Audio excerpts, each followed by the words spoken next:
Have you ever watched a magician? They show you one hand, while the real trick happens in the other. That's the Ballon d'Or. You think it's about goals, trophies, and moments of genius. It's not. It's about headlines, agents, and propaganda. It's about what sells. The Ballon d'Or doesn't crown the best footballer.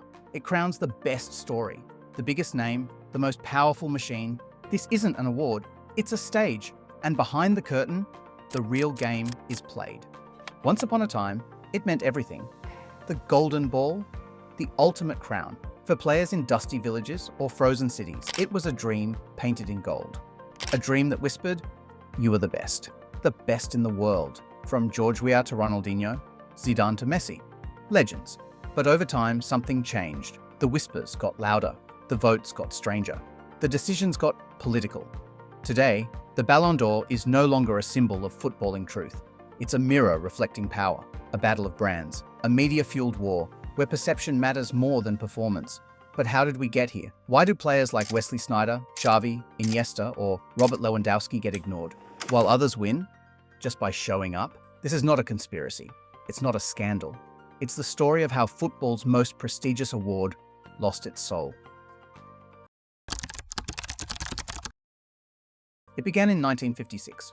France Football, a magazine in Paris, had an idea. A bold one. What if, every year, they asked journalists to vote for the best footballer in Europe? Not the richest, not the most popular, the best. Simple, elegant, and for a while, it worked. The first winner? Stanley Matthews. A gentleman, a winger, with the grace of a dancer and the discipline of a soldier. Over the years, the award became sacred. You had to earn it. With sweat, with brilliance. Johan Cruyff, Michel Platini, Marco van Basten. These weren't just winners, they were revolutionaries. Players who shaped the way the sport was played. There was no Twitter, no sponsored posts, no club PR teams flooding the media. You won the Ballon d'Or because you deserved it, because journalists saw you dominate, week in, week out. Then came 1995. A rule changed everything. Before that, the Ballon d'Or was only for European players playing in Europe. But in 1995, George Weah, a Liberian, won it. It was beautiful. It was justice. And it cracked the door open to something else. By 2007, the voting wasn't just journalists. It included national coaches and captains. It wasn't just about performances anymore. It was about politics, relationships, and exposure. Then came the real bombshell. 2010, the Ballon d'Or merged with FIFA's World Player of the Year. Two worlds collided, and the war for narrative began. That was the year Lionel Messi won the Ballon d'Or. He had a good season, brilliant even, but was he the best? Many said no. Xavi and Iniesta had just led Spain to win the World Cup. They dominated the midfield like poets, riding with their boots. They controlled tempo, destroyed opponents, and created magic. But they weren't flashy.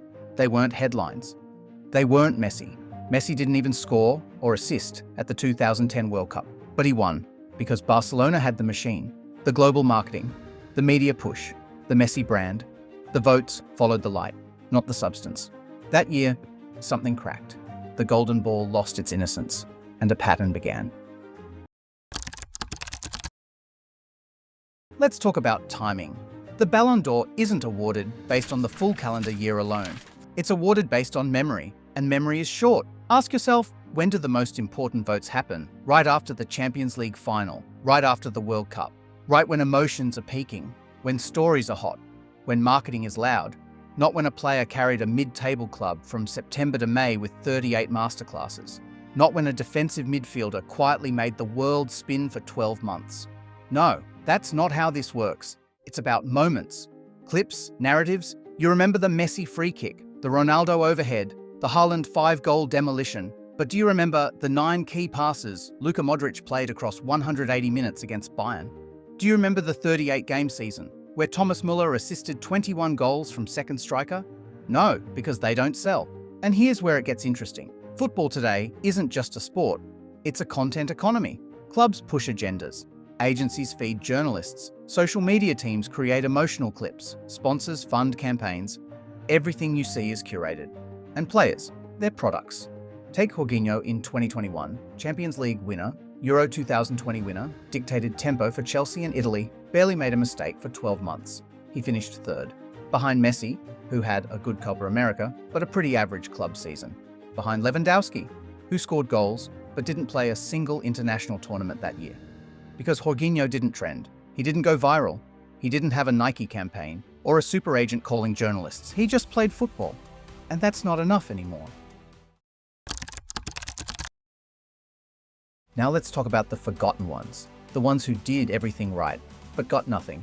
Wesley Sneijder won the treble with Inter Milan under Mourinho, scored 5 goals at the World Cup, took the Netherlands to the final, created chaos against Brazil, scored against Uruguay. He was everywhere. In every big moment, he should have been Ballon d'Or. But he wasn't even in the top 3. Why? Because he didn't fit the machine.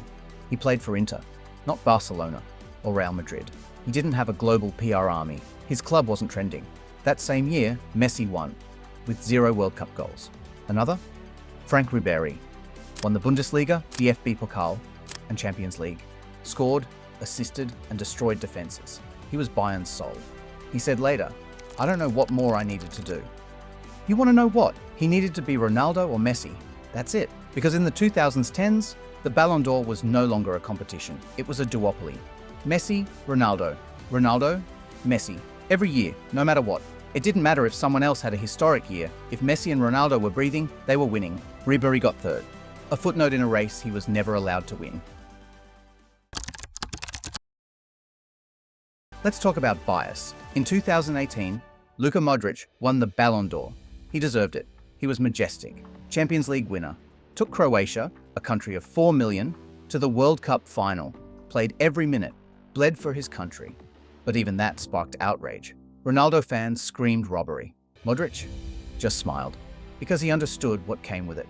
That year, the political winds shifted. France football needed to break the Messi-Ronaldo narrative. People were getting tired, bored. And Croatia? It was a fairy tale. A perfect story. Modrić winning felt right. But in another universe, if Croatia had lost in the group stage, would Modrić have even made the top 5? That's the problem. The Ballon d'Or isn't voted by machines. It's voted by people.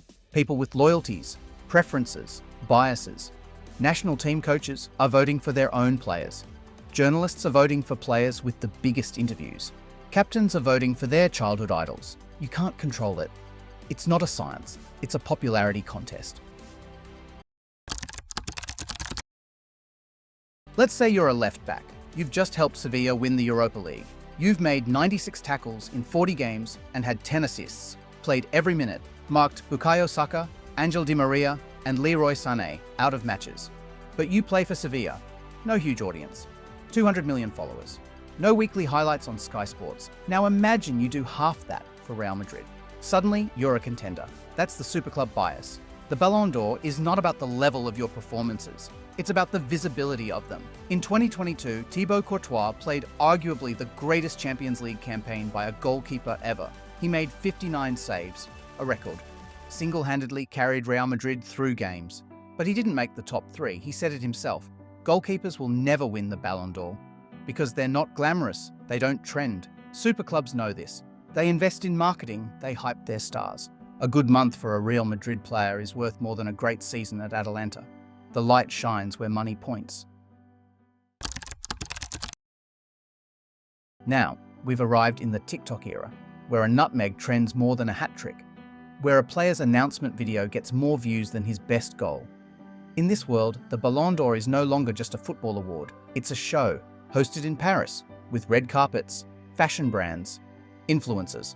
The spectacle matters more than the story. And in 2023, that was clearer than ever. Lionel Messi won the Ballon d'Or again. He had a brilliant World Cup, magical. But for most of the year, he played in League One, walked through games, scored here and there. Meanwhile, Erling Haaland scored 52 goals, won the Premier League, Champions League, FA Cup. He broke records, he shattered expectations, but he lost. Because Messi's World Cup was too perfect, the narrative was too beautiful. Football said goodbye to its greatest player and the Ballon d'Or became a farewell gift. Deserved? Maybe, but symbolic, definitely. That's what this award is now. A tool for memory, a mirror of myth, not footballing merit. So, what is the Ballon d'Or today?